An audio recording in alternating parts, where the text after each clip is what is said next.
I'm Lucy Jackson, Assistant Professor in Ancient Greek Literature. I'm Erin Lee, Head of Archive at the National Theatre. In this series of films, Erin and I will be looking at some of the Greek tragedies that have been staged at the National Theatre. Using the records held in the theatre's archive as a starting point, we'll look at the practicalities of staging an ancient Greek play in a modern theatre building. The archive is home to thousands of items, from photographs to prompt scripts, technical drawings to set models, dating all the way back to our opening night in 1963. Every production has left behind some traces of the multiple artistic choices and practical considerations that go into making a performance. By exploring these plays as staged productions, rather than as pieces of literature, we begin to see these ancient works in a new light. Going behind the scenes of the productions makes us ask fresh questions about why these plays and their myths are still relevant today. In 2004, Katie Mitchell directed Euripides' Iphigenia at Aulis in the Lyttelton Theatre. The version used was by Don Taylor, the designer was Hildegard Beckler, with lighting designed by Chris Davey and sound by Gareth Fry. The movement director was Struan Leslie. This ancient play tells the story of how Agamemnon, king of Mycenae and leader of the Greek army, sacrifices his own daughter, Iphigenia, in order to appease the gods and get his fleet across the water to Troy and to war. Many reviewers saw the production as aimed directly at a contemporary political discussion. At the time of Katie Mitchell's production, there was a lot of tension around the UK's invasion of Iraq in 2003. The production raised questions that were relevant to the international politics of the early 2000s. Why do we go to war? And what motives lie beneath the patriotism and the slogans of freedom, democracy, and justice? The set of this production of Iphigenia at Aulis, designed by Hildegard Beckler, locates the action of the play in a disused mansion, close to the beach and port of Aulis. This setting makes a virtue of the high proscenium arch of the Lyttelton Theatre. The imagined high ceiling and wide stage is like a large reception room of a palace. When we look at the technical drawings of the stage design, we see that the audience can only see one part of a much larger space in which actors would be performing. There is a room upstage right where Iphigenia and Clytemnestra would have settled themselves, and a much larger room through which the chorus make their entrance. It seems to have been important for the world of the play to exist and to continue even when the audience couldn't see what the actors were doing. This is very typical of Katie Mitchell's approach to making theatre. The amount of empty space that we do see also has an impact on our understanding of the play. With this cavernous space above and around them, the individual figures seem very small. One of the arguments Agamemnon and Menelaus use to justify their act of murdering Iphigenia is that the war and its importance transcends individual concerns or individual life. Here, that contrast between huge political events and the individuals who make them happen and suffer from them is made visible in the construction of the space.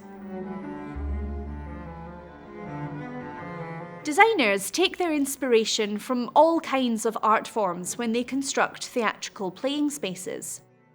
British theatre in the early 2000s was generally influenced by European theatre makers, and one of these, Pina Bausch, was particularly significant.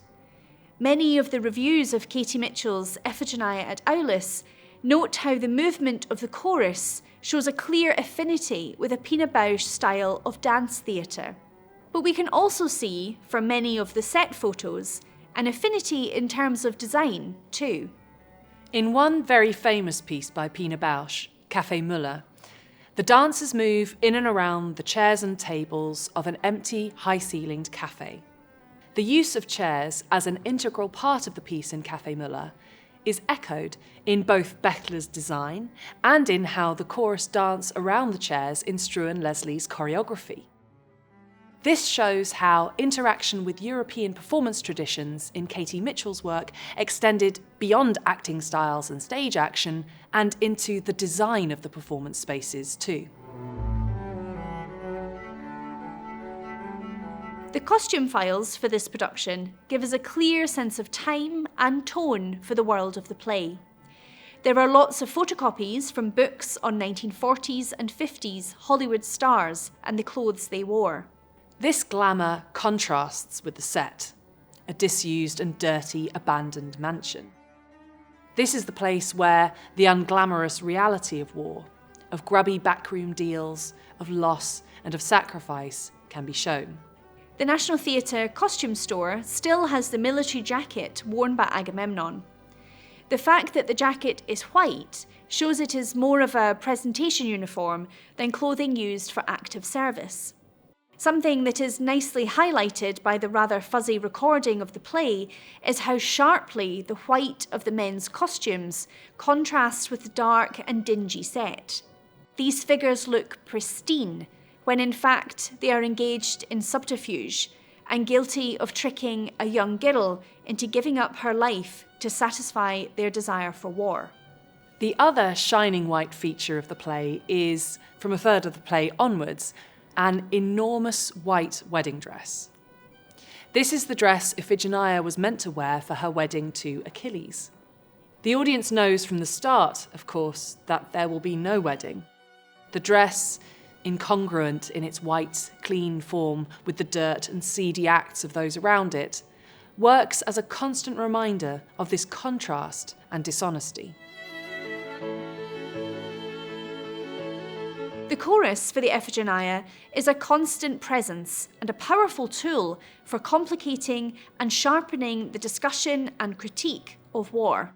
In Katie Mitchell's production, we see just how many ways a chorus can be used.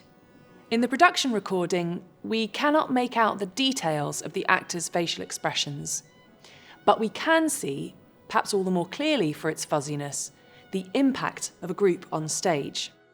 We see how a chorus changes the tenor of an argument just by its presence, with Menelaus or Agamemnon appealing to them as judge and jury. We see how its potential to flock around Iphigenia might elicit and amplify audience feelings of protectiveness or concern. We see how its stillness can heighten focus on a moment of horror. We see their violent complicity in governing power when they hold Clytemnestra back from chasing after her daughter. All of this is a result of a sustained focus on what the chorus can be and do in theatre. Katie Mitchell is unusual in giving so much time to developing the chorus, something that makes her productions of Greek tragedy so unique and rewarding to go back to. The National Theatre Archive really is a unique resource that allows you to get up close to all these incredible productions and unlock interpretations of classic texts that perhaps you'd never considered before. Anyone can book a time to access the resources of the National Theatre's archive by contacting us via our website.